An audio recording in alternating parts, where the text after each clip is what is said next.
Hello members, this is Aman from Apno stocks. We hope that you are doing well. तो कल हम लोगों ने दो स्टॉक्स पे वीडियो रिकॉर्ड किए थे, एक था स्वान एनर्जी और दूसरा था रैलिस इंडिया। तो दोनों स्टॉक्स ने शुरुआती टाइम पे ऊपर जाने की कोशिश करी जब मार्केट्स ओपन हुई। रैलिस ने काफी अच्छा मोमेंटम गेन करने की कोशिश की थी और 206 रुपए तक गया भी, तो हमें लगा था शायद 209 रुपए का हमारा पहला टारगेट वो आज ही अचीव कर लेगा। बट ऐसा हुआ नहीं और फिर उसमें फॉल आया और उसने क्लोजिंग शायद पिछली क्लोजिंग से ऊपर दी। अब आपको चेक करना पड़ेगा, बट कहीं ना कहीं स्टॉक में अभी भी स्ट्रेंथ नहीं है। Same with swan energy. तो जिस स्टॉक को हम लोग अभी कवर करने वाले हैं उसका नाम है make money fine chemicals limited. इस स्टॉक ने आज बहुत बढ़िया मूव दिया है, ऑलमोस्ट 10.50% का मूव दिया है। At a point of time इसने हाई बनाया था 1395 का, बट जो फाइनल क्लोजिंग आई है दैट इज अराउंड 1369। तो बेसिकली ये स्टॉक ऐसे ही मूवमेंट्स देता है। इसमें क्या हुआ है कि इसने सपोर्ट लिया है इस पर्टिकुलर लाइन का, अपवर्ड स्लोपिंग ट्रेंड लाइन का। तो आप देख सकते हैं कि हमने दो लाइन ड्रॉ की हुई है, एक है अपवर्ड स्लोपिंग लाइन और दूसरी है डाउनवर्ड स्लोपिंग लाइन। तो बेसिकली जब हम इन दोनों लाइंस को यूज करते हैं तो जो पैटर्न इसमें निकल कर आ रहा है वो है सिमेट्रिकल ट्रायंगल पैटर्न। इस पैटर्न को टेक्निकल एनालिसिस में सिमेट्रिकल ट्रायंगल पैटर्न बोला जाता है। तो बेसिकली इस पैटर्न के बेसिस पे अब हम लोग ये निकालने की कोशिश करेंगे कि अगर स्टॉक इस पर्टिकुलर लाइन को तोड़ देता है या फिर हम ये कह सकते हैं इस पर्टिकुलर पैटर्न का ब्रेकआउट दे देता है तो स्टॉक कहां तक जा सकता है। सिमिलरली अगर ये स्टॉक इस पर्टिकुलर लाइन को तोड़ देता है, यानी कि जो नीचे वाली लाइन है उसको तोड़ देता है, तो स्टॉक कहां तक जा सकता है। मतलब ब्रेकआउट के केस में क्या टारगेट रहेगा और ब्रेक डाउन के केस में क्या टारगेट रहेगा। उससे पहले आपको जो करना है वो ये है कि आपको width of the ascending triangle pattern को पहले से निकाल कर रखना है। So that is coming around to be 360 rupees. आप इसको 361 भी ले सकते हैं, पर राउंडेड ऑफ ही कर लेंगे तो आपके लिए बेटर रहेगा। तो अब 360 रुपीज का टारगेट इसमें लेकर चल सकता है, ऊपर की तरफ या फिर नीचे की तरफ। अब हुआ क्या है, क्योंकि करंट सिनेरियो में हमें ये नहीं पता कि ब्रेकआउट किस प्राइस पे आएगा या फिर ब्रेकडाउन किस प्राइस पे आएगा, तो हमने दोनों केसेस में एक ही प्राइस को एज्यूम कर लिया है। अब साइड के केस में हम लोगों ने ये एज्यूम किया है कि जो ब्रेकआउट है वो 1390 के अराउंड आएगा। तो अगर ब्रेकआउट 1390 के अराउंड आता है तो ये स्टॉक 1750 रुपए तक भी जा सकता है। कैसे?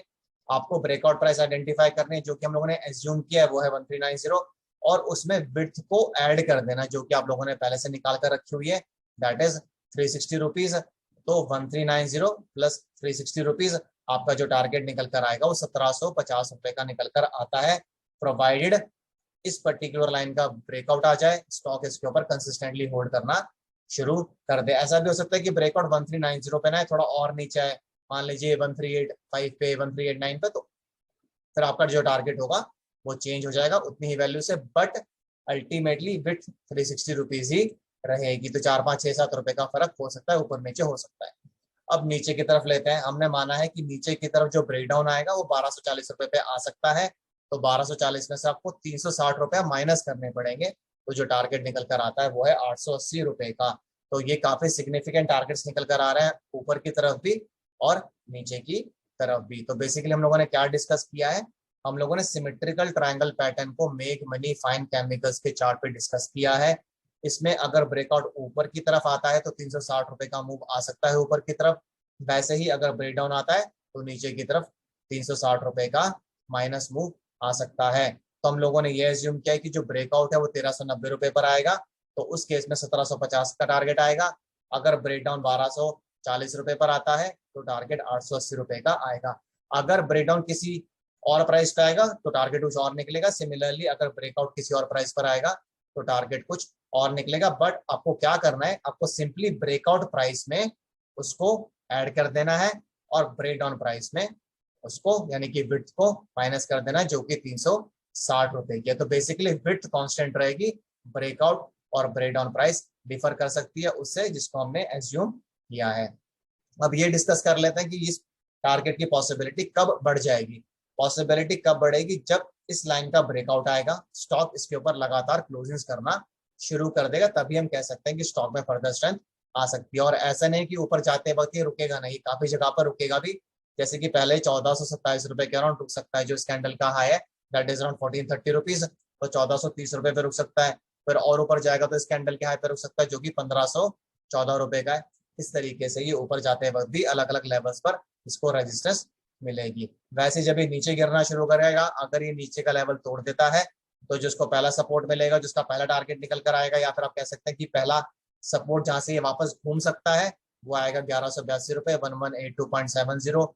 दूसरा निकल कर आता है अराउंड 1164.23, और जो तीसरा निकल कर आता है दैट इज अराउंड 1128.65। इसका मतलब, हमारा कहने का ये मतलब है कि दोनों में से कोई भी टारगेट ऐसा नहीं कि एकदम से शूट हो जाएंगे। ऊपर जाते वक्त अलग अलग लेवल्स पे रेजिस्टेंस मिलेगी, वैसे ही नीचे जाते वक्त अलग अलग लेवल्स पे सपोर्ट मिलने का चांस स्टॉक को रहेगा। मतलब एकदम से ऊपर बढ़ेगा भी नहीं और एकदम से नीचे गिरेगा भी नहीं। और बेसिक क्राइटेरिया तो वही है कि इसको होल्ड करना पड़ेगा जहां पर भी ये ब्रेकआउट या ब्रेकडाउन देगा, यानी कि इस लाइन के ऊपर लगातार क्लोज करना पड़ेगा, वैसे ही इस लाइन के नीचे लगातार क्लोज करना पड़ेगा। तो अगर आपको स्टॉक से रिलेटेड कुछ भी कंसर्न्स, क्वेरीज या सजेशंस हैं तो आप कमेंट बॉक्स में डाल सकते हैं, हम उनका रिप्लाई करने की कोशिश करेंगे जल्दी से जल्दी। और इसी के साथ मैं इस वीडियो को एंड करूंगा। This is Aman signing off, bye bye.